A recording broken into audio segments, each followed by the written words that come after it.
welcome back to my channel. I hope you guys are doing well.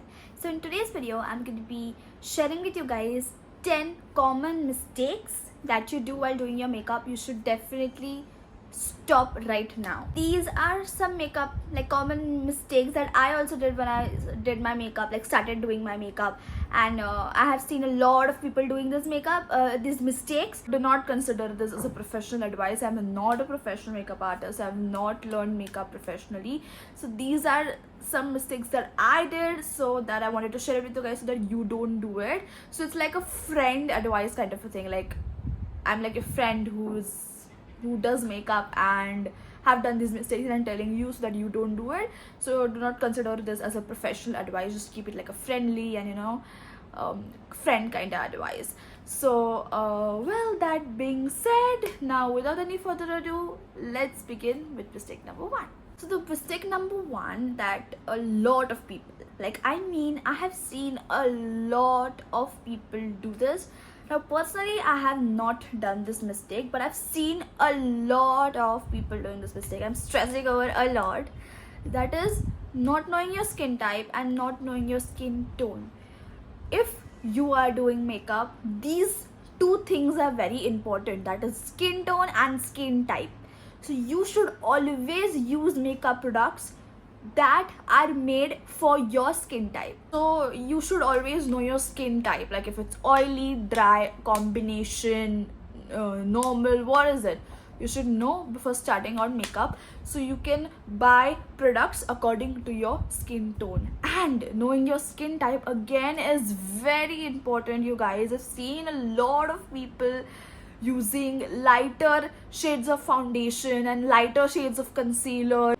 Know your shade first and then buy foundation, concealers and all of that which is of your shade and not lighter, because it can make you look gray. It can make you look very bad. It looks so gray and it just looks so bad when you use a lighter shade of foundation or concealer on your face. Highly request everybody to know your shade and buy a foundation or concealer according to your shade, and not not a lighter shade. Some people, they go and buy a lighter shade even though they know that's not their shade. So that's not right. Please consider knowing your shade first if you don't know, and then buy according to your shade. Don't use a lighter shade foundation or concealer if you think it looks good. If it thinks it makes you look lighter, no, it doesn't look good. It makes you gray, and then it also makes your face and your face like a floating head. Sometimes even it looks gray, so it doesn't look like a part of your body. That's very bad. Please guys, I've seen so many people, and I'm just building this up since a very long time. I wanted to tell somebody about it. So please do not do this mistake. It doesn't look good. Number two is overdoing your makeup. For example, overdoing your foundation, applying hell lot of foundation on your face and then keep on blending it, and then it becomes cakey, then it gives you cracks and everything. So obviously it doesn't look good, right? So always build the products up on your face and not pack all of the products all together onto your face. Makes your makeup very, very patchy. It puts crack on your foundation. It makes dry. It also can leave dry patches if you have excessive dry skin, and it really doesn't look good, you guys. Just build your foundation or your products onto your face. What is building is, the first apply a little bit of the product onto your face, blend it out and see how it looks. Is the coverage that much how you wanted, or if you wanted some more coverage, and apply some more product a little bit onto your face again and then blend it up. So build your products up, build the coverage. Don't just if you want higher coverage, don't just put a lot of foundation or a lot of product on your face and then start blending it. It looks very bad. Third mistake that I have seen a lot of people do, and also I did once upon a time, is not using a primer. So when I initially started doing makeup, I used to skip primer like anybody's business. I used to not apply primer that much. But then, my base used to look cakey. Skin, it used to sink into my pores a lot. The foundation used to look like, it used to settle into my pores, and it used to not look like a very flawless base. It used like the pores used to peep through the foundation and make my base look really bad. So then I got to know about the importance of primer. Guys, primer is very, very important. If you're skipping it, please do not do it, and use primer according to your skin type. Again, I have a lot of pores, you can see, so I use a pore minimizing primer, which will close my pores and make like my skin very flawless for the makeup ahead. So primer, if you're doing makeup, is very, very important. Do not even think of skipping that. I did that mistake, please don't do it. The fourth mistake that everybody does, like everybody, I also did it. I was doing it for a very long period of time until some YouTuber pointed it out and told that this isn't what you do and this is what you do. So a lot of YouTubers that I follow told like about this in their videos, and then I was like, that was the eye-opening session for me. So if you're using beauty blenders, especially to blend your makeup, do not use beauty blenders aise hi. What you can do is you have to soak that beauty blenders into the water for like 1 minute, 1 minute, then squeeze all of the water out of the beauty blender, and then like it becomes a damp beauty blender. So a damp beauty blender gives you more coverage than using like the without damping it. Don't have water in it, otherwise your makeup will melt. It should be damp. Use dry makeup sponge to blend my makeup for a longer period of time. But when I got to know this, and when I used it, I was blown away with the difference it creates. Too good. Do try it out. Now this is not like a mistake, I would say. If you use a dry makeup blend, like the dry beauty sponge, it doesn't matter. You can use a dry beauty sponge as well, but using a damp beauty blender gives you a beautiful coverage, and also it blends really, really nicely. So this is not a mistake, but this can be a good suggestion to make your makeup have more coverage and be flawless. So yeah, that's something. So if you try it, do let me know in the comments. Fifth makeup mistake that everybody does is using their beauty blender or their brush incorrectly while blending foundation and concealer especially. So when you use your beauty blender or a foundation brush while blending your foundation / concealer, you have to dab,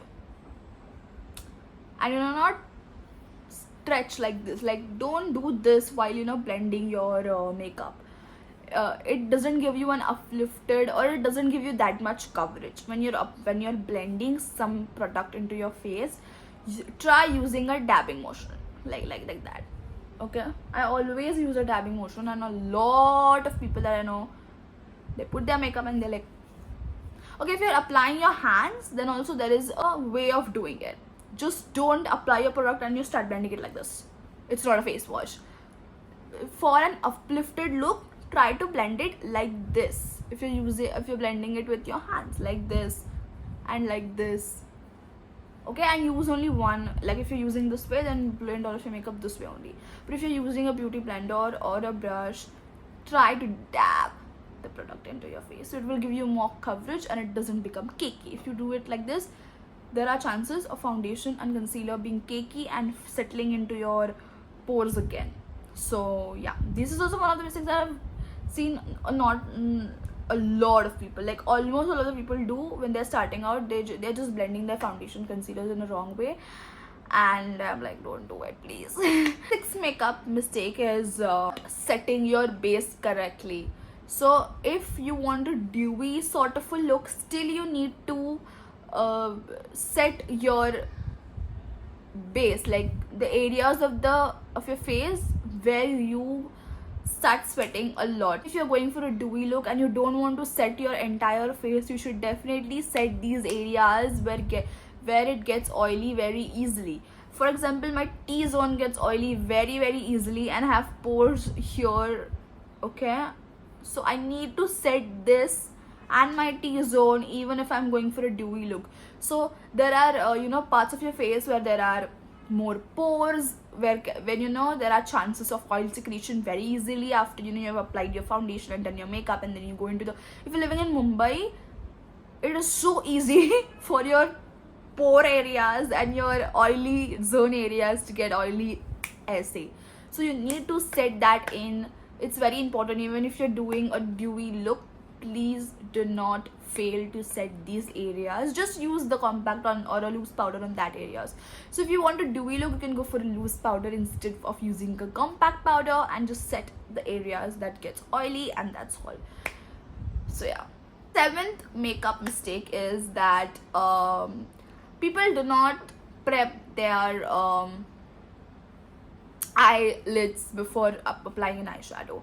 You should always use a eye base before you're doing an eyeshadow, so that even if you have pigmentation on your eyes, the color can see. Like if you don't apply anything on your eyelids and start doing your eyeshadow makeup, like whatever, putting out the eyeshadow, and if the color is really lighter and your pigmentation is more on your eyes, then the color will not peep through. And also as your face needs primer, so does your eye section. So start using the eye base that comes, especially eye base products come. So if you want that, you can use that. Or even if you don't want to like purchase an eye base or something, you can use a concealer on your eyes and just put one layer of a little bit of concealer and then blend it out and then start doing your eye makeup.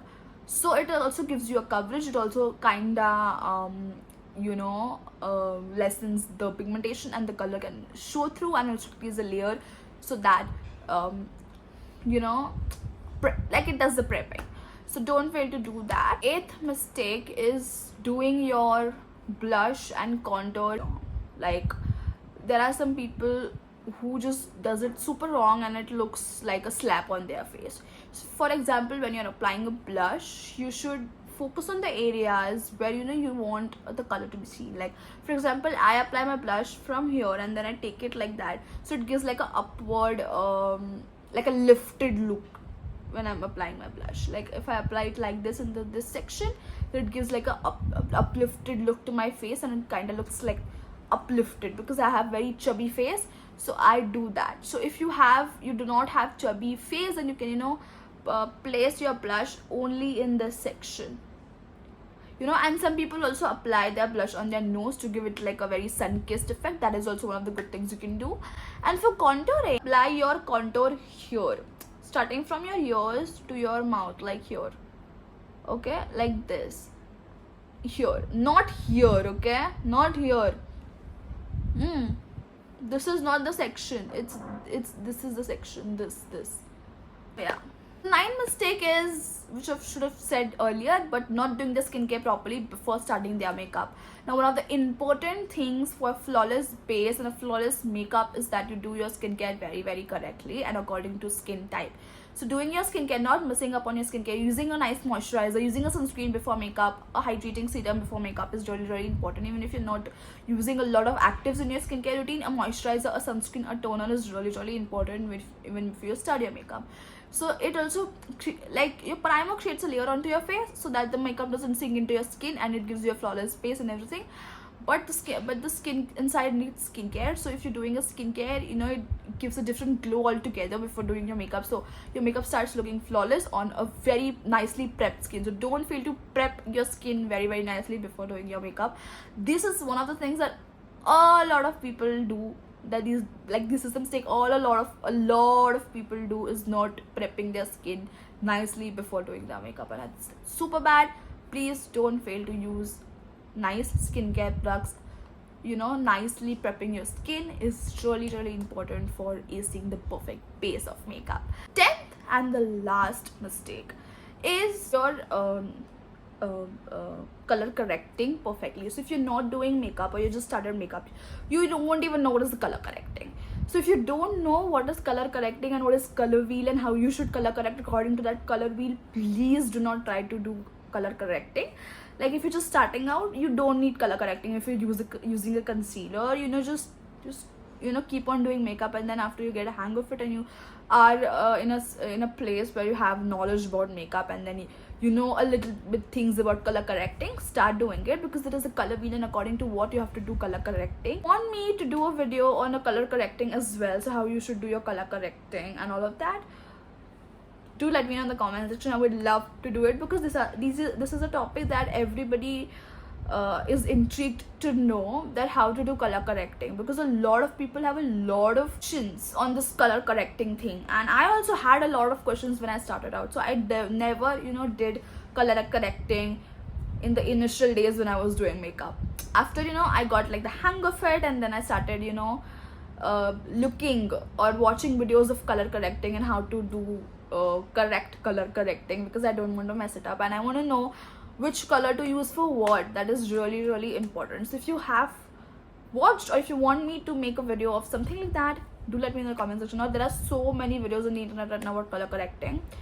Watch it, or if you want me to do it, let me know in the comments. That ends the video right here. I hope you enjoyed watching this video and you did take something from it, because these tips were just something that helped me through my makeup journey. I hope it helped you too, and please don't fail to let me know in the comment section below how did you like this video. Please don't fail to hit the subscribe button and the bell button right next to it, so that you'll get notifications of my videos. Now I'll take your leave. I'll see you in my next video very, very soon. Until then, bye.